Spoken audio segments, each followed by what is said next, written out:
pada kesempatan ini kita akan bahaskan satu daripada banyak hadis diriwayatkan oleh Abdurrahman ibnu Sakhar ad-Dawsi atau biasa dikenali dengan nama Abu Hurairah radhiyallahu an.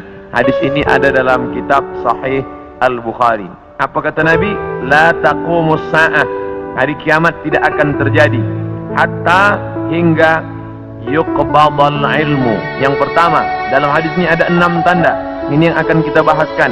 Yang pertama, yuqbadal ilmu. Ilmu dicabut. Innallaha la yaqbidul ilma intiza'an. Allah tidak mencabut ilmu seperti mencabut pokok kayu dengan akarnya sekali. Lalu bagaimana ilmu itu tercabut? Bi mautil ulama, dengan meninggalnya ulama. Ketika Imam Syafi'i meninggal, maka berapa cabang ilmu hilang. Imam Syafi'i alim dalam bahasa Arab, Imam Syafi'i alim dalam tafsir, Imam Syafi'i alim dalam fiqh, Imam Syafi'i alim dalam hadis, bahkan bergelar Nasirus Sunnah. Imam Syafi'i yang pertama kali menyusun usul fiqh. Lalu kemudian ketika meninggal masih ada digantikan oleh murid-muridnya, Al-Muzani, Al-Buwaiti, Rabi' Al-Muradi. Tapi kemudian makin ke bawah, maka hilanglah ilmu. Maka yang muncul orang jahil yang kemudian dianggap sebagai orang berilmu. Wal'iyadzubillah, na'udzubillah.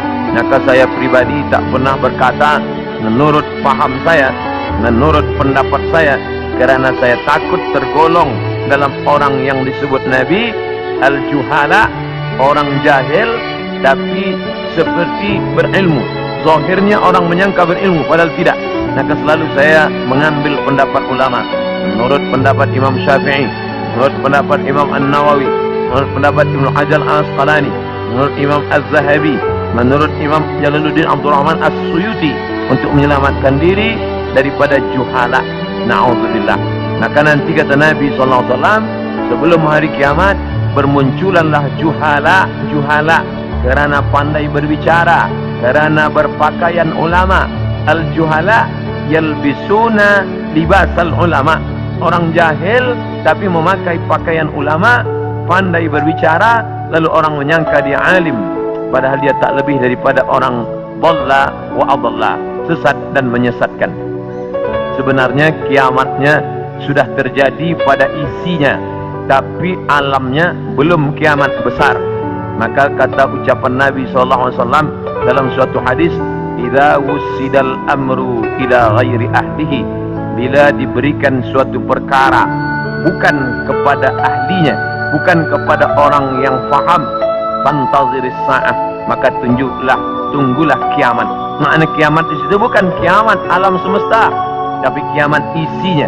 Bila pembinaan masjid ini diberikan kepada orang yang tidak pakar, tidak memiliki kepakaran pada bidang itu, fantaziris sa'ah, maka tunggulah sa'ah, kiamat, hari kiamat. Makna kiamat di situ bukanlah kiamat alamnya, tapi isinya sudah kiamat. Begitu juga dengan ucapan Nabi tentang masalah idza waqa'a ala ahadikumul qiyamah, bila terjadi kiamat pada salah seorang kamu, wa fi yadihi fasilah, di tangannya ada anak korma, fal yaghrisha, tanamlah, kerana dia akan menanam itu, lalu kemudian dia mati. Bagaimana mungkin kiamat terjadi pada satu orang? Maka makna kiamat dalam hadis ini alamnya tidak kiamat, tapi orang itu mengalami kiamat, maknanya mati dia. Na'udzubillah. Oleh sebab itu maka bahwa kiamat sudah terjadi pada isinya, ya, kerana banyaknya orang jahil. Oleh sebab itu alhamdulillah kita di Malaysia masih ada para ulama, masih ada para mufti, masih ada para habaib. Maka kita datang ke majlis-majlis mereka, hindari majlis-majlis orang-orang jahil yang tidak diketahui sanad ilmunya, yang tidak diketahui dapat dari mana, bahkan mendakwa mendapat dari mimpi. Langsung berjumpa dengan Syekh Abdul Qadir Al-Jilani, langsung saja terus mendapatkan zikir talqin dari Rasulullah SAW tanpa bersanad, tanpa berguru. Padahal para imam mengajarkan kita ada namanya sanad. Al-isnad minad din, sanad itu bahagian dari agama. Laulal isnad Kalaulah bukan kerana sanad, laqala man syaa ma syaa, maka orang mudah saja berkata sesuai kehendak hawa nafsunya. Begitu kata Imam Abdullah ibn al-Mubarak, salah seorang ulama hadis yang amat sangat tinggi ilmunya. Maka Imam Bukhari bersanad sampai ke Nabi Muhammad sallallahu alaihi wasallam. Imam Bukhari mendapatkan hadis itu dari gurunya, namanya Abdullah ibn Maslamah. Abdullah ibn Maslamah mendapatkan dari gurunya, namanya Malik bin Anas. Malik bin Anas mendapatkan dari gurunya, namanya Abu Sinad. Abu Sinad mendapatkan dari gurunya, namanya Al-A'raj. Al-A'raj mendapatkan dari gurunya, namanya Abu Hurairah. Abu Hurairah mendapatkan dari gurunya, namanya Sayyidina wa Maulana Muhammad sallallahu alaihi wasallam. Dan di antara sanad itu mesti diteliti pula, orang ini mestilah adil. Makna adil menjauhi dosa besar, menghindari dosa kecil. Lawan daripada kata adil adalah fasik. Wallahu la yahdil qaumal fasiqin. Allah tak berikan hidayah kepada orang yang fasik. Adapun orang yang adil tapi dia tidak dhabit, tidak kuat ingatannya, maka dia juga tidak layak diambil ilmu daripadanya. Oleh sebab itu apa kata Imam Malik bin Anas, guru Imam Syafi'i? Makamnya di Baqi di samping Masjid Nabawi, meninggal tahun 179 Hijrah. Aku berjumpa dengan 70 orang di dalam masjid ini, maksudnya Masjid Nabawi di Madinah. Andai aku minta satu di antara mereka berdoa, maka turun hujan, saking makbulnya doa mereka. Tapi tidak aku ambil hadis satu pun dari ke-70 orang itu. 70 orang zuhud, ahli ibadah, abid, banyak ibadahnya, kabul doanya. Andai aku minta satu orang berdoa, turun hujan, begitulah kabulnya.